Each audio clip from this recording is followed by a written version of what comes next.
Welcome back to Dry Hollow Homestead. This is Danielle, and in today's video we are preserving some apples. We're doing it in several different ways. Here we are just putting them out on dehydrator trays, and we are going to make apple chips with this. It took about maybe 12 full hours of dehydrating for those chips to get done. And we're also doing apple pies and, well, apple pie filling for the pantry.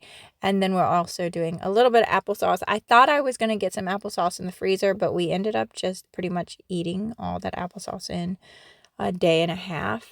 So we didn't have to freeze any, but here's my first load of apple pie filling. And the simplest way I know to do applesauce is to put them in, I just core them and peel them, and I'm not even very particular about that, and throw them in my Instapot with a little bit of liquid and just saute on the saute function until they have broken down enough, and keep stirring that. So this little Daniel, he's helping us in our apple job today. And we have more apples behind him. That was overflowing. Actually, that was the second box. We had gotten like a smaller box, and then that box behind him was overflowing too. So we are making progress. I was gifted for Christmas last year an apple peeler and core. I can link one in the description box. It made this job so much faster. So my children were taking turns manning that little machine. So this is my recipe for apple pie filling. You just combine in a pot 9.5 cups of water, 4.5 cups of sugar, and I did 1 cup of cornstarch, 1 teaspoon of salt, 2 teaspoons of ground cinnamon, a 1/4 teaspoon of ground nutmeg, and also a 1/4 teaspoon of ground allspice. The first step is to get all that combined into your sauce pot, and I really pushed the limits of this little stainless steel pot, but it did work out. It held it, and so we accomplished the goal. But we let that come to a boil. My directions say to stir constantly, but I did not obviously stand right there and stir constantly. Don't have time for all that. So bringing that, you stir it constantly until it thickens, and then you add 3 tablespoons of lemon juice. And so while that was thickening, we went ahead and I started putting my jars together with apples. So apple pie filling can be water bath canned. It does not need to be pressure canned. And this recipe that I just gave you, that makes 7 quarts of apple pie filling. And a quart for me, I have deep dish pie pans. That fits perfectly into my deep dish pie pans. So when you go to the store, it's like $4 for apple pie filling or whatever pie filling. And I would need 2 of those cans of pie filling to fill my big, deep pie pans. But this is all I need. So I went ahead and started filling my jars there with the apples that my son is, peeling. I don't know what you would call that for sure. Spiralizing. He is spiralizing those. And since I don't want rings in there, I'm just ripping them in half and putting them in my jars.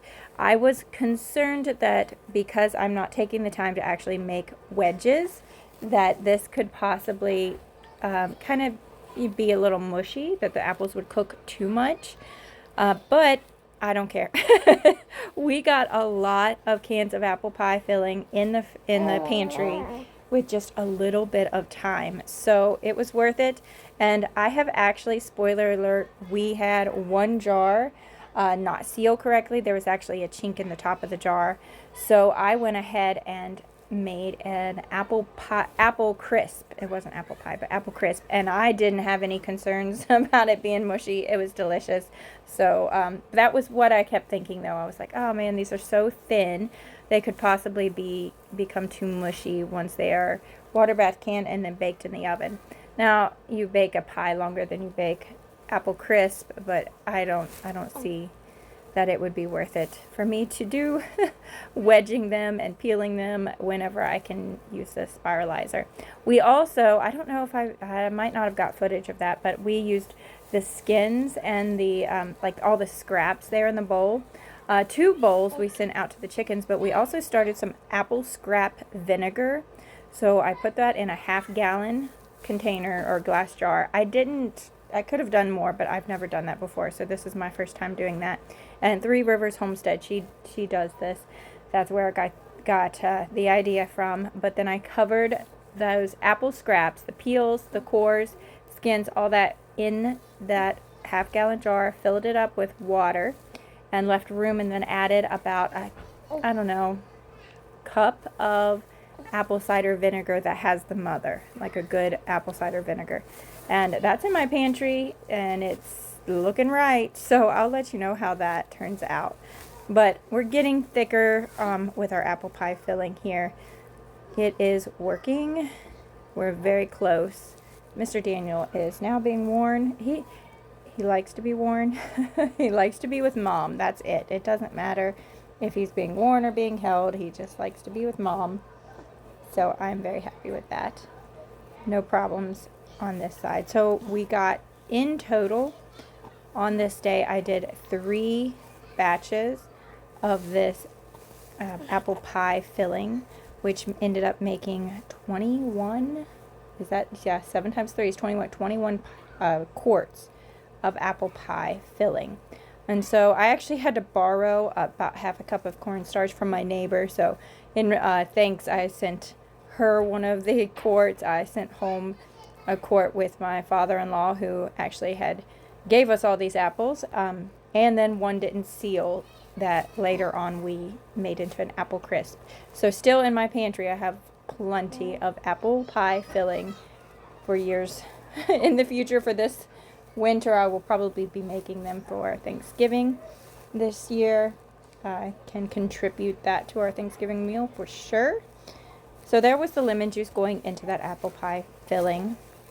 It is to make sure that acid is high enough to safely water bath can.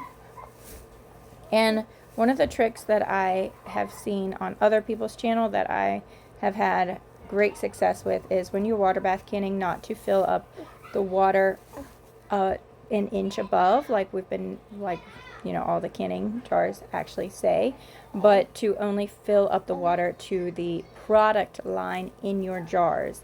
And that can really help with siphoning, and I have had great results doing that. Okay, we're going to start filling our apple pie, filling into our jars with the apples. And we are doing this in quart size. You can do pints. I'm not sure why you'd want to, but you can. You could do pints maybe if you have a smaller family. You don't need quite as big of an apple pie, or you wouldn't use as much of an apple crisp, but you might as well and eat leftovers anyway. So in my book, sorry, I have a kitten head in the camera, but that's okay. This is why I'm doing these voiceovers, because I want to live amongst my people and not make them feel like they have to be quiet or do anything different about their day just because Mom has a camera out and I'm filming what we're making. So we are going to fill these up to 1-inch headspace.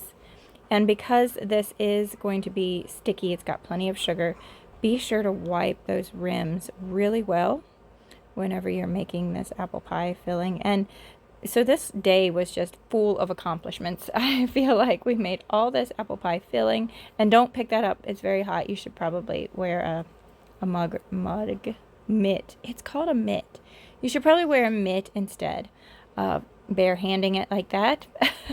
And it's getting pretty warm in my kitchen, so I'm taking a step back from these hot things a little bit. So I'm actually ladling it in at the same time. You're supposed to actually put a little bit of your apple slices and then cover them with your apple pie sauce, and then add some more apple pieces. But because my pieces are so thin, I don't feel like I needed to do that, and it turned out well anyway. So this is me getting my last jars out. I think I forgot to show you that we wipe the rim really well, And we also need to get the air pockets out. So I have like a chopstick that I just run down through to get the air pockets out of my jars before I put them in the canner. And for quart jars with this apple pie recipe, it was 25 minutes. And I had great results. I used some of my reusable lids there, you can see, as I am opening cans out of my pantry that I had canned with my reusable lid, the Harvest Guard reusable lids. I have been using them again. I always have in my description box a link to a place that you can order yourself some Harvest Guard reusable lids. I've had great success with them. So just as I'm freeing them up out of the pantry, I'm canning again with them. So this was the result of our apple chips. I actually let them go for about 12 hours. My kids are actually taking them for a snack to our co-op. So they're unloading the dehydrator for me. I can also link a dehydrator like ours. It's actually on sale for Black Friday, so you'll have to check it out. Here is a quick overview of what we actually got done. The cans that we had, the apple chips. This didn't even count the applesauce that we made and the apple scrap vinegar. So God bless. I'll see you again next time.